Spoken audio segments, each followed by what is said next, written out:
Bonjour l'ami, alors si tu te demandes ce que tu es en train de télécharger actuellement, eh bien sache que tu t'apprêtes à regarder le 3e numéro de la Piccolo Box. Et oui, les jeunes MR, après Stavelot et Bruxelles, ont décidé de poser leurs valises à Charleroi.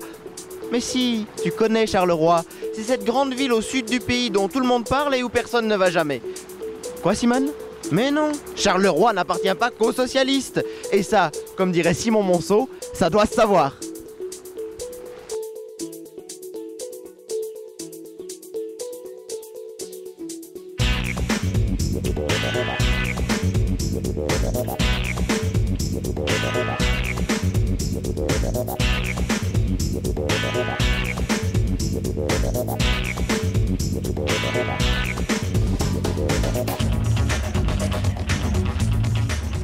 Oui, il faut l'avouer, Charleroi c'est connu et pas forcément pour sa beauté exceptionnelle ou son côté pittoresque. Non, c'est connu pour, disons, autre chose. Tu vois Simone ?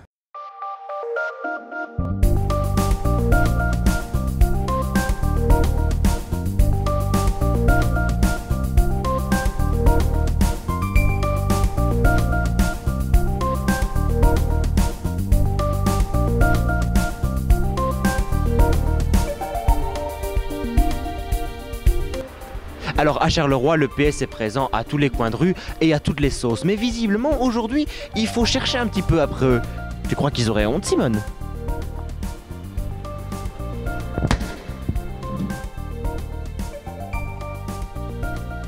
Mais c'est aussi son très célèbre palais de justice et ses juges d'instruction.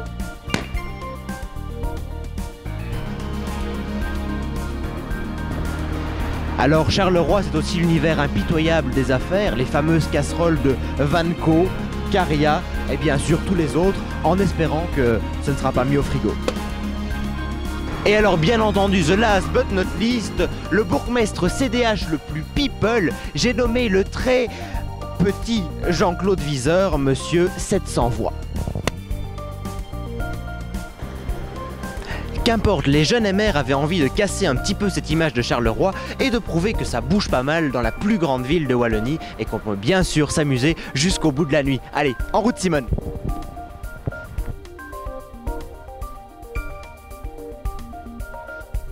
Alors bien entendu, il était impossible de passer une journée exceptionnelle à Charleroi sans l'aide des jeunes MR de la région. Alors bonjour Cyprien, où nous as-tu donné rendez-vous ? Bonjour Antoine, eh bien vous êtes au BPS 22, donc le bâtiment provincial 22. Il s'agit d'un musée d'art contemporain qui est logé dans un ancien bâtiment, une ancienne aile de l'Université du Travail. Je te propose d'y entrer. Go!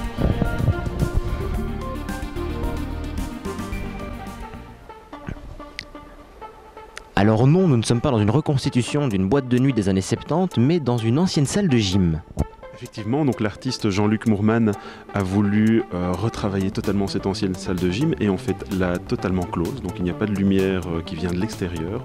Ce sont uniquement des peintures fluorescentes qui réverbèrent en fait la lumière de lampe ultraviolette et qui éclairent la salle, d'où cette impression un peu bizarre de salle obscure éclairée par des couleurs étranges.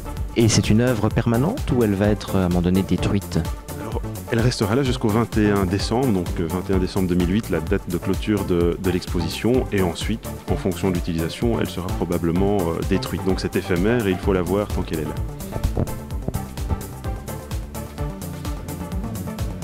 Alors BPS 22, ça reste quand même un petit peu énigmatique. Est-ce que tu peux nous éclairer ? Le BPS 22 en fait présente des expositions contemporaines principalement sur deux thématiques. Premièrement, des artistes qui traitent de grands problèmes mondiaux. Par exemple, on a accueilli il y a quelques mois Wang Du, qui est un Chinois qui vit actuellement à Paris et qui présentait des œuvres concernant l'hypermédiatisation et l'influence des médias sur la population. Ou également, c'est le deuxième axe en fait de développement d'exposition du BPS 22, ce sont les phénomènes culturels actuels. Donc par exemple la culture urbaine ou les arts africains. Alors là, tu nous as arrêté devant une œuvre un peu particulière. Est-ce ton coup de cœur de l'exposition ? C'est le coup de cœur de beaucoup de monde. En fait, c'est une confrontation entre une image moderne, donc c'est Pamela Anderson, une photo très connue d'elle, qui a été tatouée par le Jean-Luc Mourman de tatouages maoris. Donc ce sont des tatouages traditionnels et c'est une espèce de confrontation qu'il fait entre d'un côté quelque chose de très traditionnel et de l'autre côté une image, une icône, on peut dire, moderne.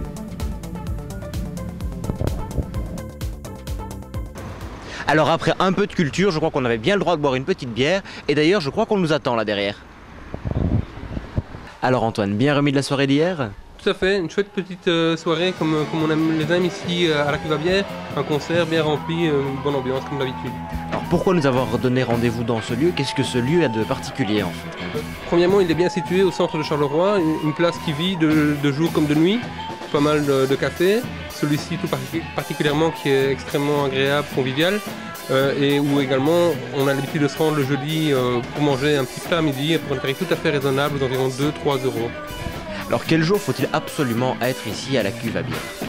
Le jeudi, là, comme je viens de vous le dire, et puis également le vendredi, vous pouvez envisager de venir à la Cuve à bière pour pouvoir participer à des occasions telles que celle qui s'est déroulée hier soir, un chouette concert, et vous aurez l'occasion de découvrir un peu l'ambiance à Charleroi.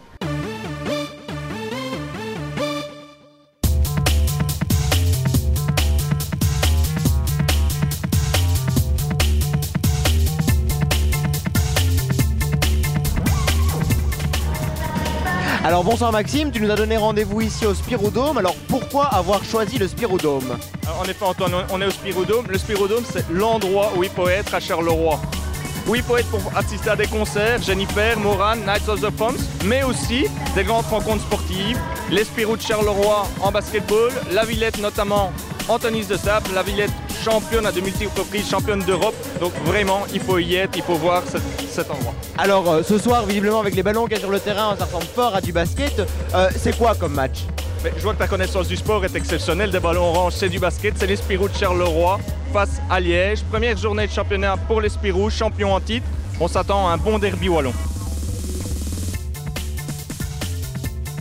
Alors Benoît Cuisinier, bonsoir. Bonsoir. Alors le bruit court que c'est grâce à vous que le Spirodome est aujourd'hui sous les feux des projecteurs. Alors en toute modestie, est-ce vrai? Non, je ne crois pas. J'y travaille, j'essaye d'être présent pour la réussite. C'est quand même le produit qu'Eric Somme a créé. Je pense que c'est un produit aujourd'hui incontestable. C'est lui qui a eu l'idée, on essaye de les mettre en place, d'essayer d'innover, de donner une plus-value. Et c'est pas seulement Eric Somme et moi, c'est aussi toute une équipe derrière. C'est une équipe d'une dizaine de personnes au niveau administratif et commercial.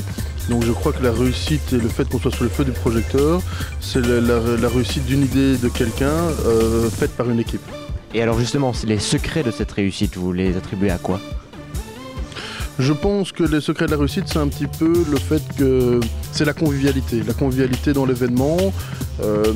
Les gens passent une soirée, ils ne viennent pas voir un match de basket, ils viennent pour voir un match de basket, ils viennent en buvant un petit verre, en mangeant à table. Je veux dire, il y a vraiment toute une série d'éléments qui font que les gens viennent passer une soirée, viennent s'amuser. Et je pense qu'on essaye de donner du rêve et c'est un petit peu, je pense, les clés de la réussite, c'est cette convivialité dans le rêve. Alors Jean-Yves, bonsoir. Bonsoir. Alors il paraît qu'il y a un nouveau concept qui fait fureur à Charleroi, celui des bars ronds. Alors est-ce que tu peux un peu m'expliquer de quoi il s'agit exactement? Je suis ravi que ça fasse fureur déjà. Mais en fait le concept c'est tout simple, c'est que on a décidé d'organiser des soirées avec des chouettes personnes, celles qui aiment sortir, qui aiment s'amuser en sortant. Et donc on a tapé un peu plus haut, on a dit que c'était une soirée réservée aux trentenaires et plus. Et ça fait 3 ans qu'on organise ça et c'est bien, on a vraiment une belle clientèle, on est ravis que ça se déroule comme ça. Donc voilà. Et d'où est venue exactement cette idée des bars ronds? Et en fait ce qui s'est passé c'est qu'on n'arrivait plus à sortir dans des endroits où on s'amusait.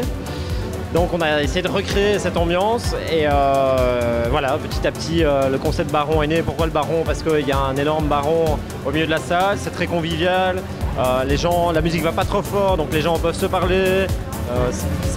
Voilà, en gros c'est ça quoi. Donc c'est une ambiance conviviale si on devait la résumer. C'est tout à fait ça, c'est une ambiance très conviviale, on s'y sent bien, le baron, que du bon. Alors tu nous as dit qu'il y avait, donc c'est pour les trentenaires, tout public confondu, un dress code. En fait, ce qu'on ne veut pas, c'est reproduire enfin, pour moi, c'est une déviance du style faire un VIP, etc. Je trouve ça ridicule. Donc nous, tout le monde est un VIP. Alors, quand ont-elles lieu exactement ces fameuses soirées? Alors ça a lieu une fois par mois, en général le deuxième samedi ou le troisième samedi du mois, ça dépend un peu de la disponibilité de la salle, puisque ça se passe toujours au Coliseum, parce que c'est une salle magnifique et que c'est un endroit qui mérite d'être mis en valeur sur Charleroi. Donc voilà.